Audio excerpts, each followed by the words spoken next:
It was 1974 when there was a huge disruption in oil supply, and in those days the OECD countries decided this is once and no more. So they established an agency. It was the International Energy Agency.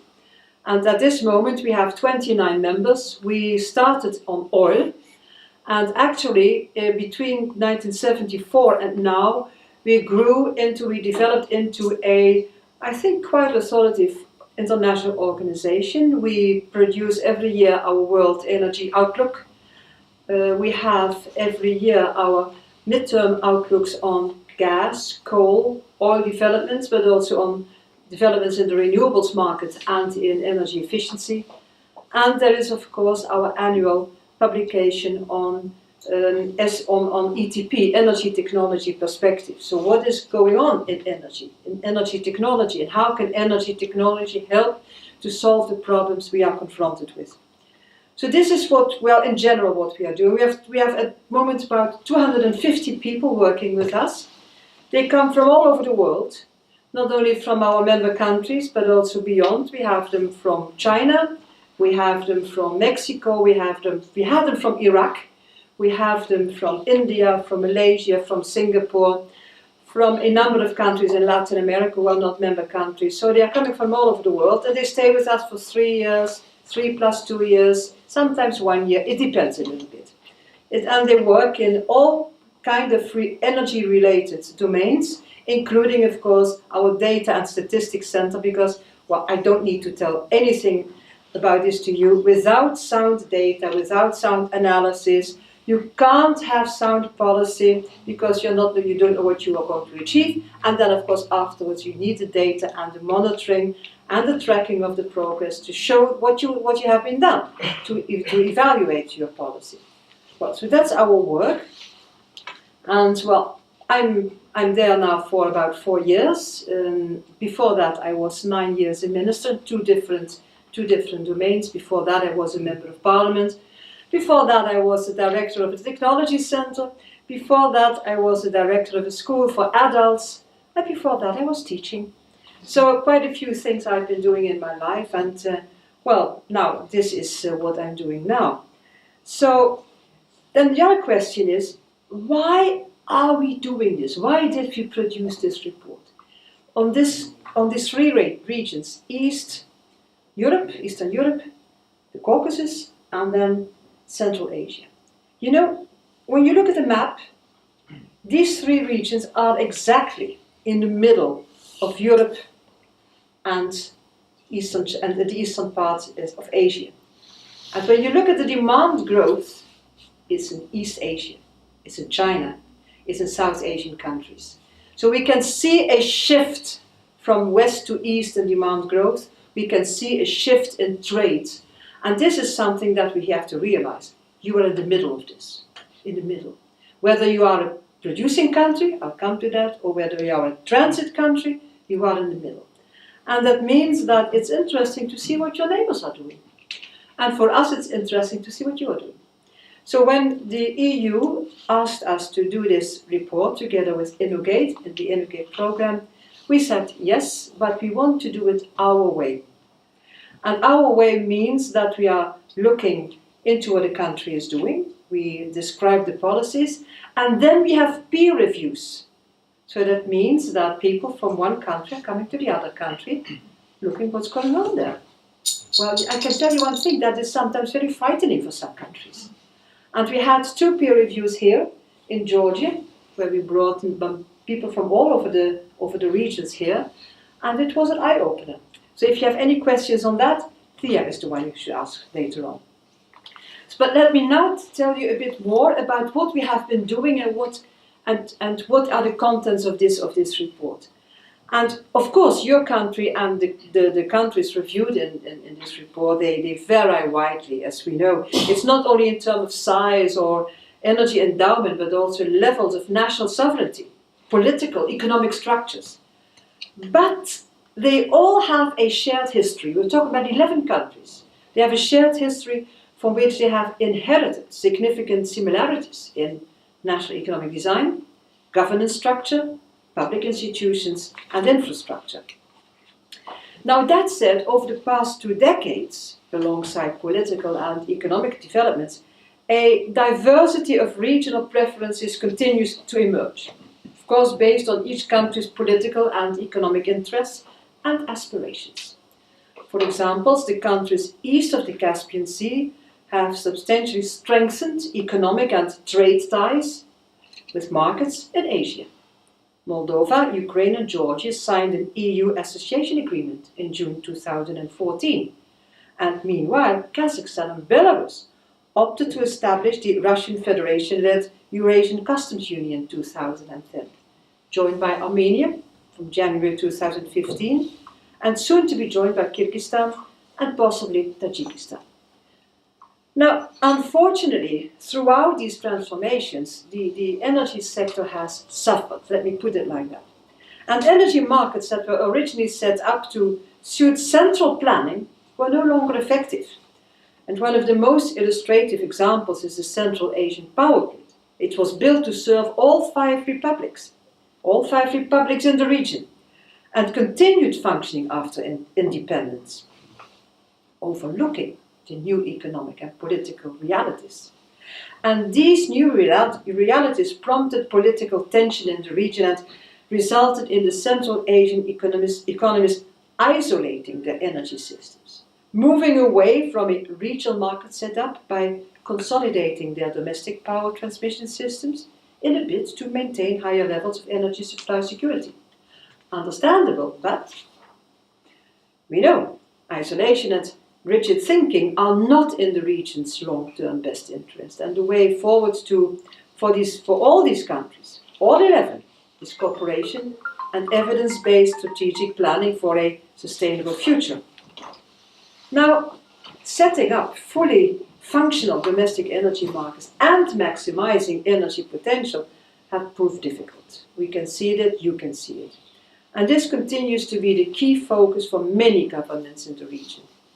And while most of the countries have a large body of energy sector legislation in place, implementation, that's challenging.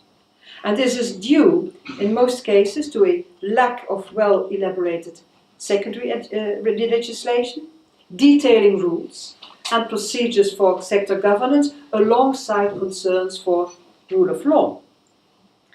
And such legislation could go a long way to making better use of the significant energy resources in the region. Just to mention a few topics, the reviewed countries in Eastern Europe, the Caucasus and Central Asia, they share abundant hydrocarbon, hydro and renewable energy resource wealth, concentrated around the Caspian and the Black Sea basins. And giant oil and gas fields place the Caspian region among the richest worldwide, with proven oil and gas reserves. Kazakhstan and Ukraine possess large coal deposits, and Belarus is rich in peat, while Tajikistan, Kyrgyzstan and Georgia top the list of countries with ample hydro resources. Now, total primary energy supply in producing countries is dominated by natural gas and coal in Ukraine and Kazakhstan. Kazakhstan, Uzbekistan, Turkmenistan, Azerbaijan are significant gas producers, while Kazakhstan and Azerbaijan are also significant in oil production. Ukraine and Kazakhstan are the main coal producers in the region. And these countries are self-sufficient on energy, while the others, including Belarus, Kyrgyzstan, Georgia, Moldova, Armenia and Tajikistan, are import dependent. And Ukraine is dependent on natural gas imports, not on coal.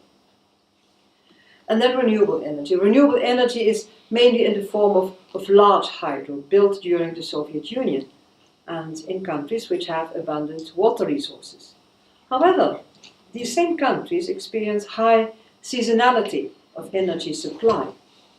Biofuels. Biofuels are significant in Georgia, Moldova. However, I have to admit that the exact use of biofuels in most of the countries is likely underestimated. And then there's nuclear power. Nuclear power is used as reliable baseload generation in Ukraine and Armenia. However, Armenia's reactor has to be refurbished in the next few years in order to remain operational. Now it's until 2026, so something needs to be done there. The other thing is that the same regions are considered rich in unconventional oil and gas reserves.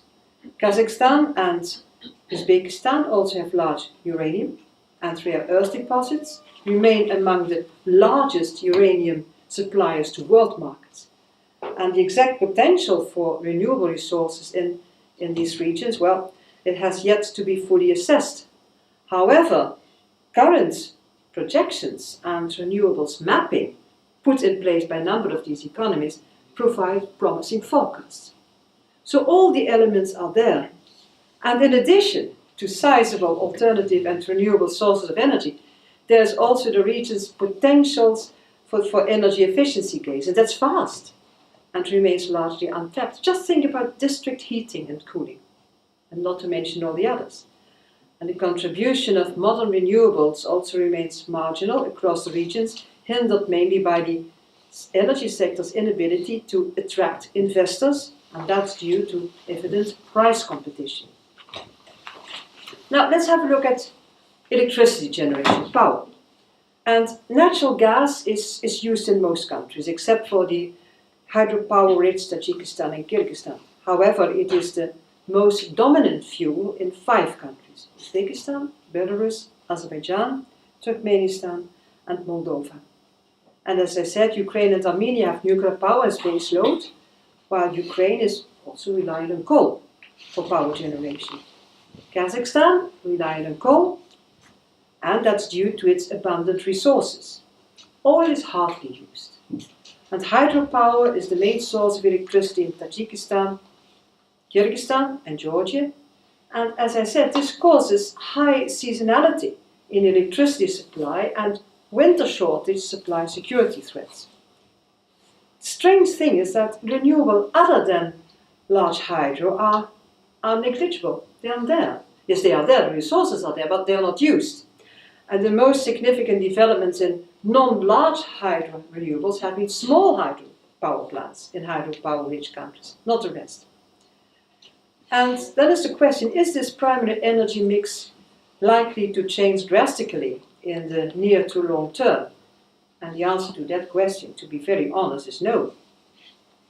Little progress has been achieved towards more sustainable energy use, but some countries, in the region have set very ambitious goals for renewable energy and primary source diversification. And this is something that is really very important because it all has to do also with energy intensity. And what we have seen is that energy intensity has been falling, mainly due to economic growth, which has outpaced energy demand.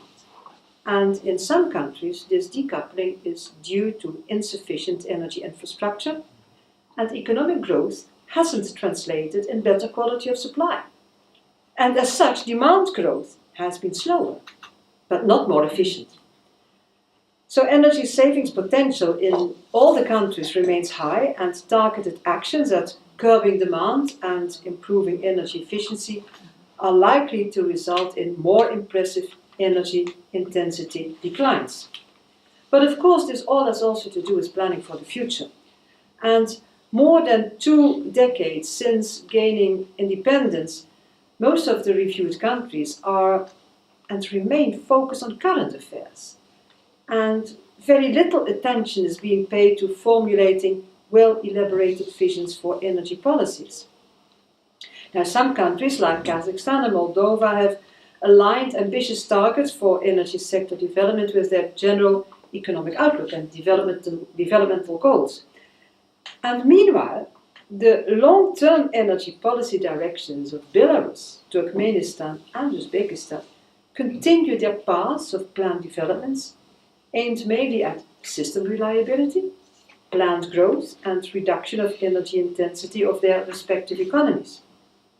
Armenia and Kyrgyzstan require further elaboration on their approved energy sector development concepts, where Azerbaijan, Georgia, and Tajikistan need to replace their dated energy sector strategies with new medium to long-term strategies to implement their declared sustainable development goals. There's nothing new, there's nothing wrong with the declared sustainable development goals, nothing wrong, but you have to implement them. That's the question. And Ukraine's recently updated energy strategy to 2030, approved in June 2013, that needs to be revised to adapt to new realities, elaborating on the pressing need for swift restructuring and robust energy reforms. And you know, the strange thing is that most countries appear to be setting their energy policy preferences based on annual GDP growth targets rather than on actual energy statistics-based growth potential or sector performance patterns. And unfortunately, this policy design approach neglects the substantial improvements made by all 11 reviewed countries in energy statistics data gathering in recent years. And further, the emphasis in energy data collection remains on the supply side, even though there is a strong need for accurate demand-side data collection, management, and integration in the national energy balances. Now, the other question is, what about energy efficiency? What about renewables? And as we can see it from our point of view, there is considerable potential for energy savings in all sectors, particularly in district heating, electricity generation and networks, industry and buildings. And let me just give you one example. If these regions were to use energy as efficiently as OECD countries do, primary energy consumption in the Caspian region as a whole would be cut by 1/2. Now, how quickly this energy efficiency potential might be exploited hinges on a couple of things. First of all, on government policies, especially on energy pricing. Most countries subsidize at least one form of energy. It hinges on market reform, and it hinges on improved access to money, financing for energy projects. Unfortunately, energy efficiency governance remains vague in almost all the reviewed countries, and a clear definition of the role of local governments in energy efficiency policy implementation is therefore of really prime importance, and the placement of a dedicated, independent public authority in charge of energy efficiency policies and measures, well, with a license to oversee the implementation of those policies, could ensure that energy efficiency is a strategic priority and could provide greater coordination. A positive development has been the promotion of renewable energy, where considerable progress has been observed across the regions, and most countries have in place detailed strategies and financial support mechanisms. They have relaxed investment procedures for renewable energy development, but these measures have not yet proven to be sufficient to reach the expected level of renewable technology deployment. But of course, as usual, there are always challenges and opportunities. And of course, many of the decisions made on the energy mix in the region relate to energy security. And the priority in the region's import-dependent countries has been diversifying import sources and routes to minimize dependence on one single source. And although recurrent supply shortages indicate a need for reliable primary or alternative fuel storage structure, this costly option has not yet been considered as a measure for enhanced energy security. And we have seen that the recent developments in Ukraine have drawn attention to the importance of sound emergency response procedures with well-elaborated demand restraint programs for import-dependent countries. And although industry, of course, is able to deal with wide-ranging, short technical faults in the system, backed by reliable technical procedures, a larger supply disruption response mechanism is yet to be put in place in most import-dependent countries in the region. And as you might remember, 1974, that was exactly the reason why the agency was established, to have the right mechanisms, the right response mechanisms whenever there is a supply disruption. In this case, it was oil. Now, that said, access to energy, and this is something that really has to be applauded, is very high in the reviewed countries.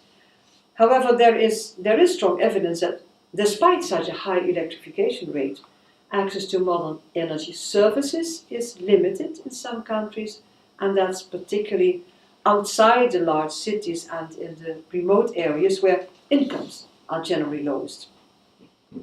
Average electricity consumption per capita in the residential sector of the region is low, and there are regular incidents of load shedding and brownouts, particularly in the South Caucasus and Central Asia. And these incidents in import-dependent countries are due mostly to generating fuel shortages in the supply countries. For example, low reservoir levels and poor hydrological conditions in Kyrgyzstan and Tajikistan provoke electricity shortages and cut-offs during the winter months. So, although levels of electrification and access are high, very high, the energy infrastructure itself is aging and requires a high level of maintenance, modernization, rehabilitation throughout the energy supply chain. That will need quite large capital investments, and that's particularly difficult to mobilize under the current pricing and regulatory structures in countries where prices remain below cost recovery levels. Fixed energy infrastructure, including centralized district heating system and natural gas and power transmission and distribution networks, well, they are most at risk. And the lack of investments, resulting in further inefficiencies and loss of capacity over time, could put energy security in further jeopardy. And though the report covers, as I mentioned, a wide range of countries, 11 countries, I would like to focus on the 3 countries from the Caucasus.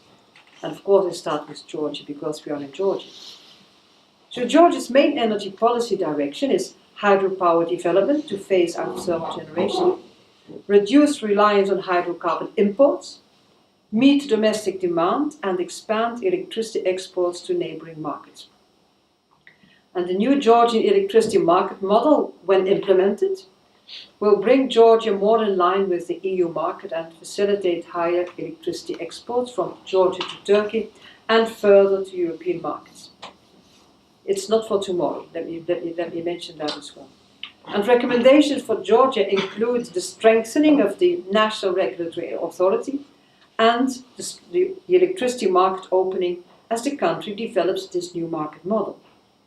Now, despite this vast biomass, solar, wind and even geothermal resources, Georgia is lagging behind in developing other renewables and lagging in the area of the energy efficiency where no legislation is even drafted at present. So in our view, it's important that Georgia develops a comprehensive energy strategy to 2030 and beyond.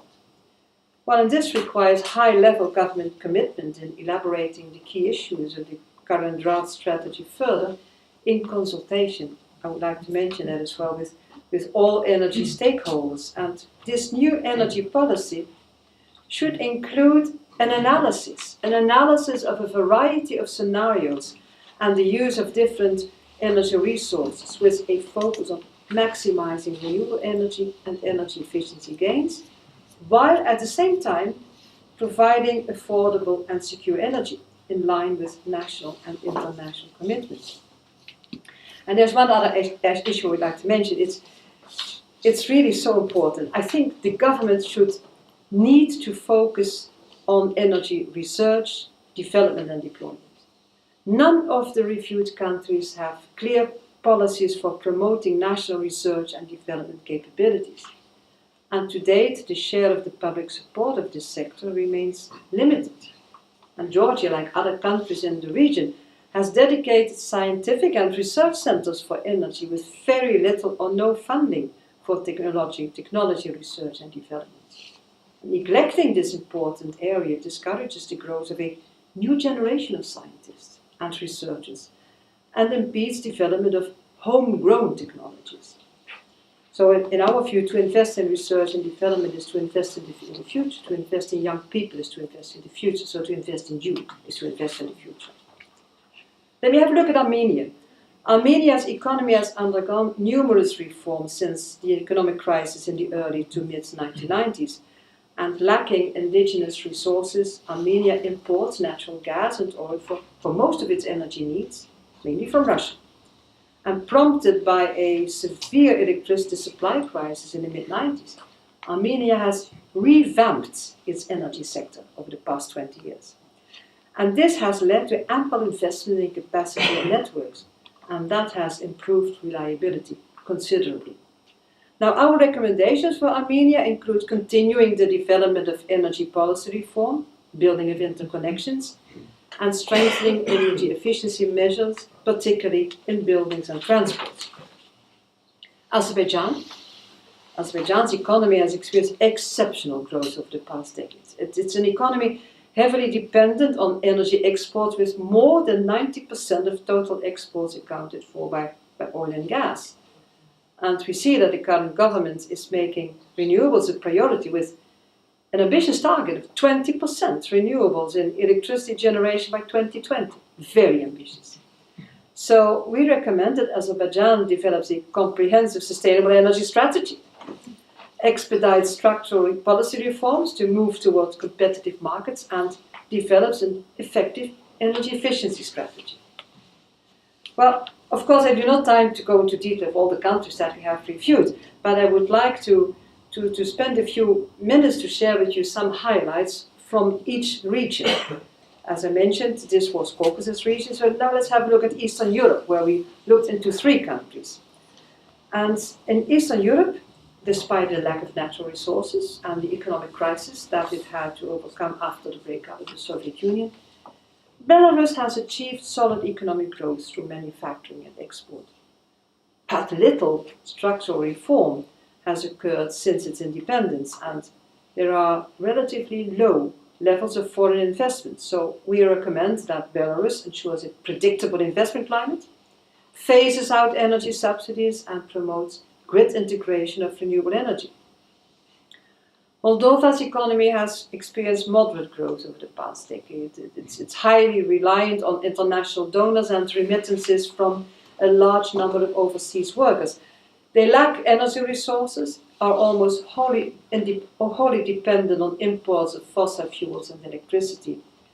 So our recommendations for Moldova include to continue on the path of energy policy reforms, develop feed-in tariffs for renewable energy investment, and improve energy statistics and data collection. And then Ukraine. Ukraine, located at the crossroads of the European Union, Russian Federation, and Black Sea and Caspian regions. It holds abundant mineral resources, including oil, natural gas, and coal, as well as large hydro and biomass potential. It's there.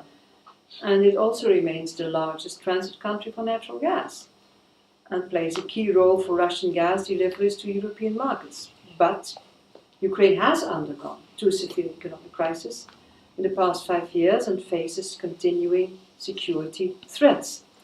So we recommend that Ukraine rethinks its short, medium, and long-term strategies, energy strategies, in line with current realities, undertakes energy market reform, and enhances domestic gas production. It's there. So it's absolutely necessary to use it, to exploit it. And then there's Central Asia, and the report covers 5 countries from Central Asia. Kazakhstan, among the world's top 10 fastest growing economies, has experienced very strong growth over the past decades, mainly through resource development and export-oriented policies. And we recommend that Kazakhstan continues to develop a national fuel and energy strategy to 2030, with an outlook to 2050, and ensures stable, predictable, fair, and transparent investment procedures. Kyrgyzstan is different. It's reliant on imports of oil and gas for more than half of its energy needs, particularly during the winter months when hydropower production is low. And we call for Kyrgyzstan to develop a comprehensive rate structure for electricity and heat tariffs, and raise public awareness on the real cost of electricity and the possible increase in tariffs. There's Tajikistan, almost exclusively reliant on hydro for its electricity generation. And despite reasonable energy potential, Tajikistan's energy sector is prone to supply shocks, particularly during winter months. So we have several recommendations for Tajikistan, including to provide affordable electricity, deal with winter shortages, and ensure the application of clean coal technologies. Turkmenistan, one of the largest gas resource holders in the Caspian region, and it holds significant volumes of recoverable oil. And we see the government is continuing to invest in the oil and gas sector, including that large project to modernize and expand the electricity and heat sector by 2020. So we recommend Turkmenistan to streamline the energy sector governance, develop robust energy saving and energy efficiency policies, and continue to phase out energy subsidies while protecting the most vulnerable end users. Uzbekistan, rich in gas resources, third largest gas producer in the region, and despite energy self-sufficiency, there is aging electricity infrastructure and network underinvestments, and they have led to electricity shortages, poor efficiency, high losses, and lack of reliability. And we recommend Uzbekistan to take more aggressive actions for rehabilitation and replacement of the aging infrastructure and continue development of the country's vast solar potential. That's the region. But now let's step back and take a look at the global picture. And just as none of the countries reviewed in this report exist in isolation, nor can any region seek to build a sustainable and secure energy future without taking into account what is happening around the world. And to begin with, we live in a time where almost all decisions on energy must now be viewed through the lens of the environment, of the climate. And there is no longer any doubt that our energy system as a whole is contributing to climate change. And for example, you can see here in the slide that in terms of electricity, current levels of coal use are incompatible with what we call a 2DS scenario, and that's an energy and policy mix that limits global average temperature rise to 2 degrees Celsius. Reaching this goal will require cooperation, investment, commitment, and I can tell you, no small amount of innovation. And this is something I will be speaking about in a few weeks' time, where we are going to present our next energy technology perspective with a focus on innovation. Because in our view, technology and innovation is part of the solution. And you know, what goes around comes around. The changes in climate resulting in part from this dependence on fossil fuels will in turn cause hardship for the global energy system in the decades ahead. And we have been, well, I can say painfully reminded of this fact too often in the past few years with major weather events that, in addition to leading to tragic loss of life, have caused major damage to critical energy infrastructure, because the energy infrastructure was in a delta. Or let's think about Hurricane Sandy, which hit New York. And let's think about what is happening if the water of your rivers is too high to be used as cooling water for your electricity, for your electricity power stations. And now, in the midst of growing concern of this overarching threat to our environment, economies, and expected standard of living, we see that our global energy system is going through its own period of adjustment. And that was the headline energy story in 2014, with oil prices plunging to 5-year low. And this drop has led many to question the changing dynamics of the market. How will this affect energy security? How will it impact on our efforts to meet collective climate challenges? And indeed, what we are seeing now is not a decline, it's a rebalancing. Both demand and supply patterns in oil have shifted from what we have been used to.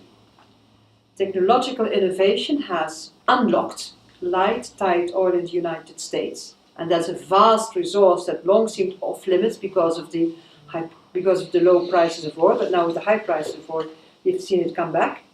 We've seen it come to the market, and as such, the United States has changed the rules of the game. Where first there was only one swing producer, Saudi Arabia, within OPEC, we now have two. Saudi Arabia, which can really enhance production or decrease production, and we see in the United States when prices are high enough, light tight oil comes back to the market. When prices go down, we see that rigs are closing. But I can assure you, they'll come back, because these oil rigs in the United States, quite a few of them are profitable at $80 a barrel, some at $60 a barrel, and also a lot of $40 a barrel. So that means there is a rebalancing there. Now, this is means that, as I mentioned, that the US is the second swing producer. And this is one of the main factors leading to oil supply from outside of OPEC becoming far more price elastic than in the past. Now, at the same time, for now, demand is weak. Demand growth will gain momentum as the global economy slowly improves, but it will do so more slowly than had been expected, in line with the IMF forecast of underlying economic growth. And in the meantime, there are, of course, a number of economic benefits to be expected from lower prices, including higher household disposable income and lower industry production costs. And when you are an import-dependent country, you are quite happy about the lower oil prices than they were before. Now, every month we produce our oil market report, and yesterday we produced the latest one, and we had a special box on the situation of Iran and what the framework agreement of the European Union would mean for Iran and for oil production. Well, what we have seen, let me just mention a couple of things that we've seen and that we expect. We do not expect a higher production to come quite soon, but they have floating storage. They have a lot of floating storage. It's still there. They will bring that to the market. And we expect them also that they will enhance their production with around 600 to 800,000 barrels a day quite soon.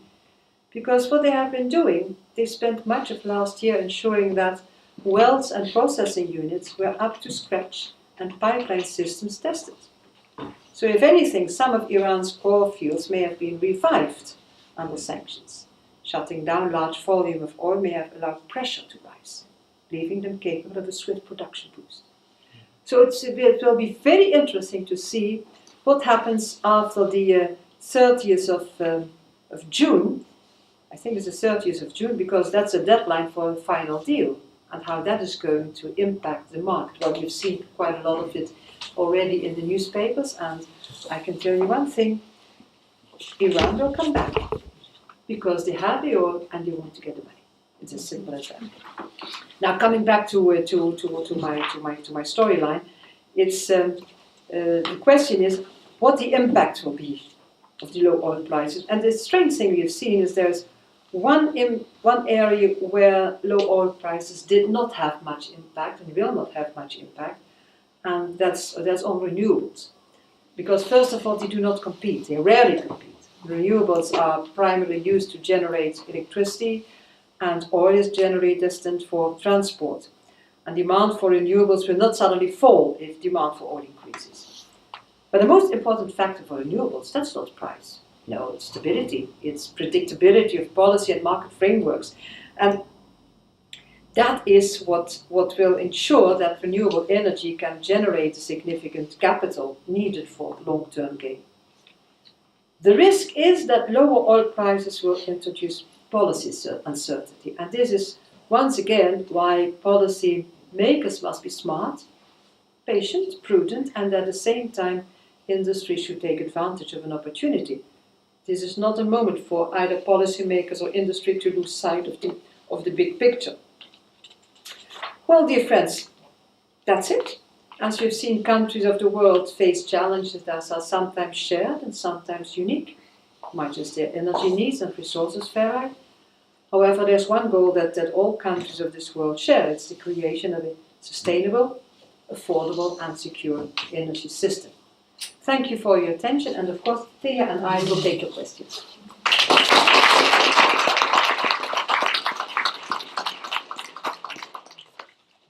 So please, yes please. So my question is somewhat motivated by personal concern. So we were speaking about Armenia, and Armenia has this nuclear power plant in Metsamor. It's considered by many experts to be one of the most dangerous nuclear power plants in the world. It's an ailing Soviet reactor which is placed in one of the most active, in terms of earthquakes, seismic active regions. So what will the international community, what will the International Energy Agency do to set incentives to Armenia to somehow reduce their dependency on nuclear energy? Just one more thing, it's just 230 kilometers away from Tbilisi. It's really close. Well, you know, I live in Maastricht, and about 50 kilometers from my hometown, the Belgians do have a very old reactor, so I can understand. Also understand the feeling. But that brings me to my answer. We are not the International Atomic Agency based in Vienna, because they are the ones who can really give directives based on their stress tests, etc., etc. We do not have that expertise. We are more in the energy economics, in energy policy, etc., etc. But well, this morning the Deputy Minister of Armenia was there as well during my presentation. Afterwards, we were talking about this issue. I think they are quite aware, but awareness is not enough. And on the other hand, they have the same challenge as Georgia has, to see to it that they have a stable and predictable and secure energy supply. So I can imagine that they want to, that they might wish to continue to have nuclear, but I think it would be strongly advisable to see to it that you have the modern nuclear, and that means that you have to start building quite soon to have it in 2026. But I'm sorry that I can't give you a more directive answer. Yes, please.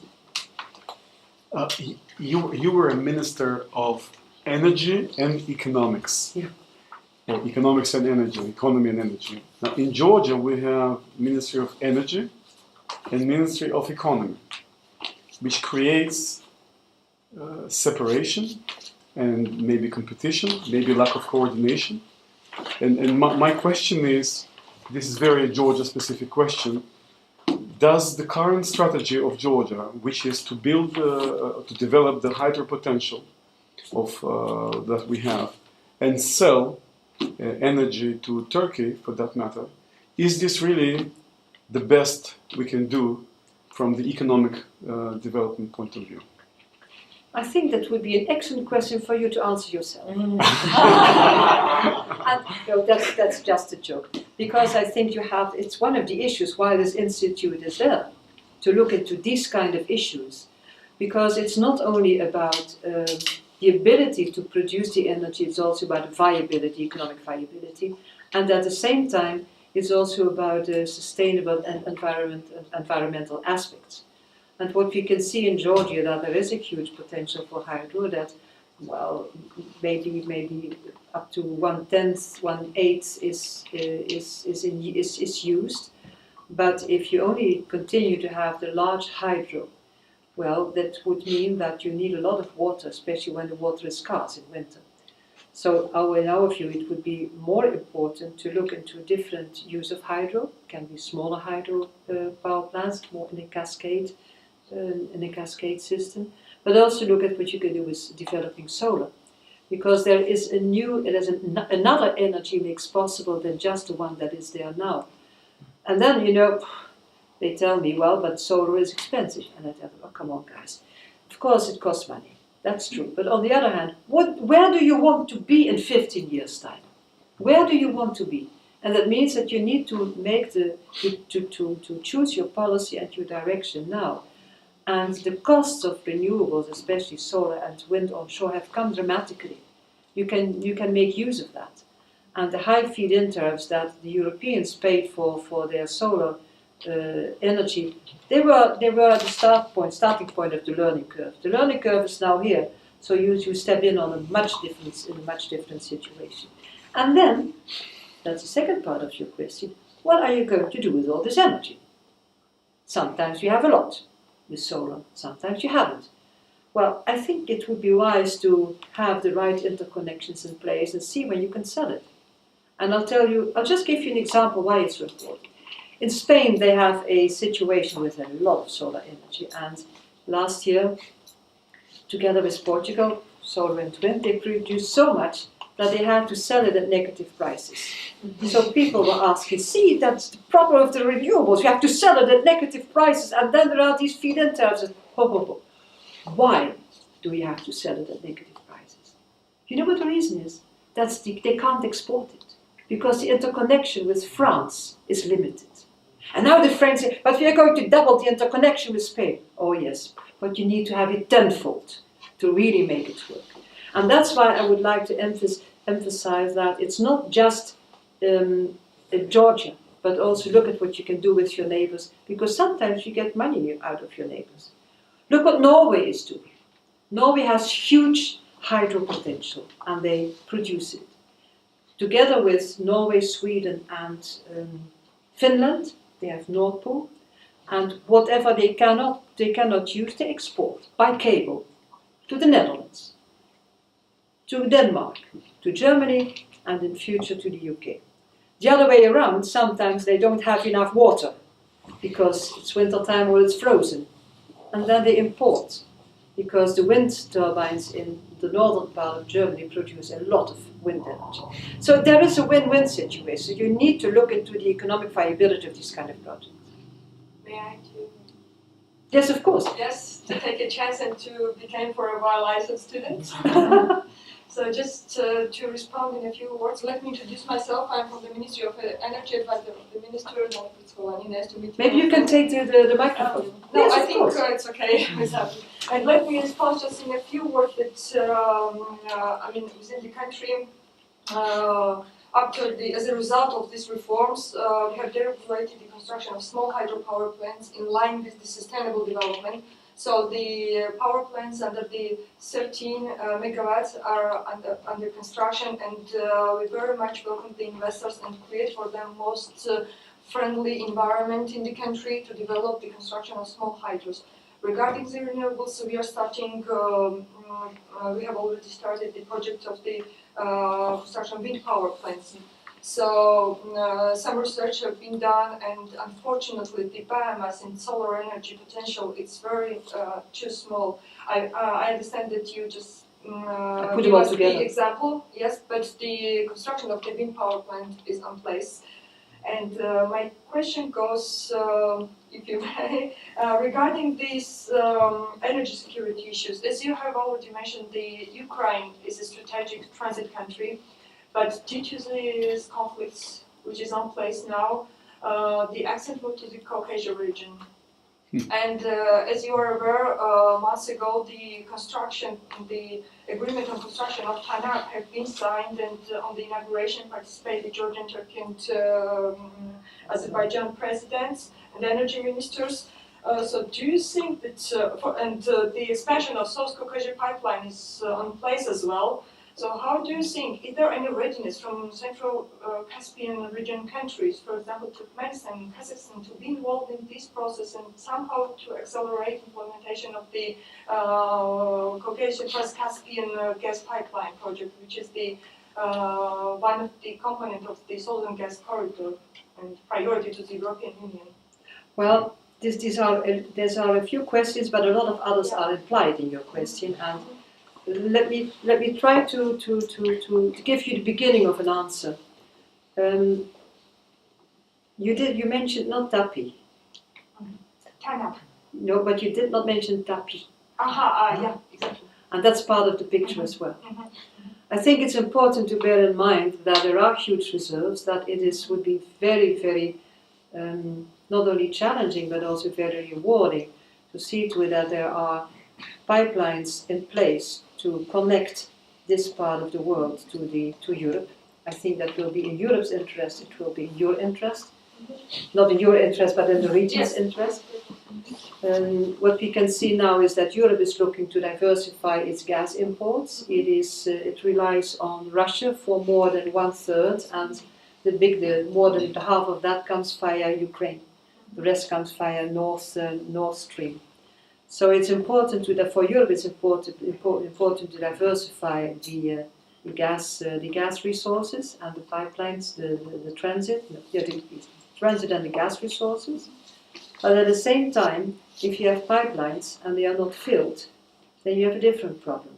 And that was one of the reasons why Nabucco failed. It was about money, and it was because there was not an agreement where the gas should come from.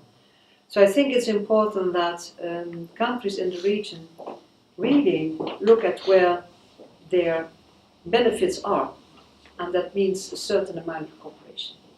That's the best answer I can give you. It's not, but I think it's important that it's not looked upon from a single country point of view, because that would not be helpful. Because then maybe you are building pipelines that are not useful and forgetting about the others, or you are building pipelines that's without the gas, and you have to have this cooperation. Yes, yes. On realizing the pipelines, on having the third-party access and all that kind in place, and then of course do it in cooperation also with the ones you want to sell the gas to, and that's Europe. We've heard of bridges to nowhere, but then now there could be also pipelines to nowhere. Yeah, why not? My question will be a pretty much continuation of the previous question. How do you see an opportunity of involving Turkmenistan and possibly Iran as well in the southern corridor? Well, one of the things that has to be solved is the Iranian question. That's number one. That's number one. I read a very interesting article just a few days ago on TAPI and the Trans-Caspian corridor, and why the problems are there as they are, and what should be done. And I think the biggest solution, the biggest event that could help to bring a solution is to solve the Iranian question.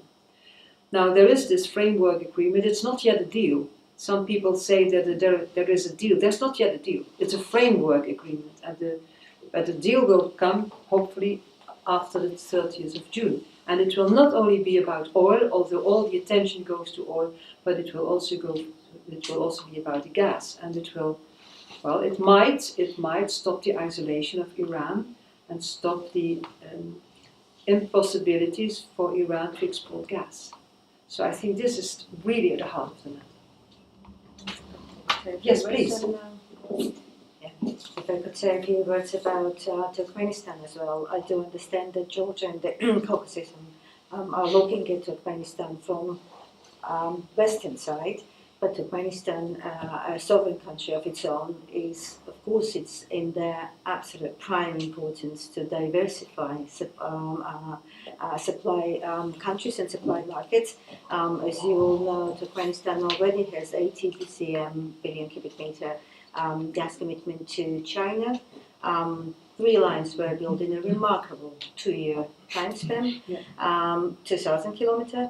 Another 1,500 kilometers within 1.5 years. They are in Chinese market. They are seriously looking in Afghanistan, Pakistan, and Indian market. They're seriously looking at Trans-Caspian. They're seriously looking at potential options, and I'm sure they're much eager looking at what happens to southern Caspian for many things, for the fields that they share and all that. So it's, as Ms. van der Hoeven already said, first we have to see what happens and then talk about it.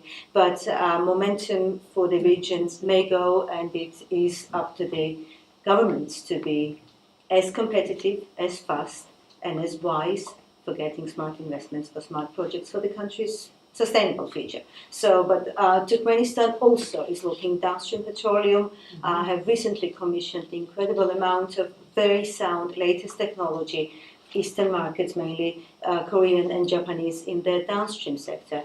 Uzbekistan is one of the largest provider to the world market of fertilizers. So they are looking at diversifying at all levels. So this report will hopefully help at looking at this region from slightly upper and horizontal way, not just isolation from here. From here they have just one line, but they have others from their own perspective as well.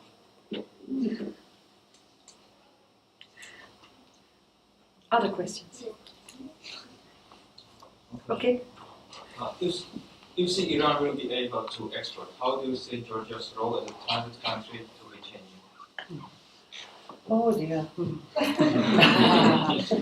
Yeah, I would say there are various options. Yes. And as Ms. van der Hoeven just said as well, again, same for Russia, it's a source of supply and route of supply. And producing countries are looking at that. Because producing countries do not have markets just behind their borders. So they cross other borders, and they're also concerned about transit commitments of other countries. We've mentioned Ukraine. Ukraine has world's largest transit capability. That's 140 BCM. We only consume here how much? 1 BCM? Around. Yeah, 140 times of Georgia's consumption is the transit capacity of Ukraine. So it is in interest of Turkmenistan, to come back to your question, to look at both source and then the market diversification. So it could go all ways. It depends. I personally believe, and I don't stand here for the IEA, gas has to be pulled. If market takes, then they have to discuss with the government which ways and which routes. And Georgia may or may not have roles. So that's above us. Okay. Thank you very much for your questions.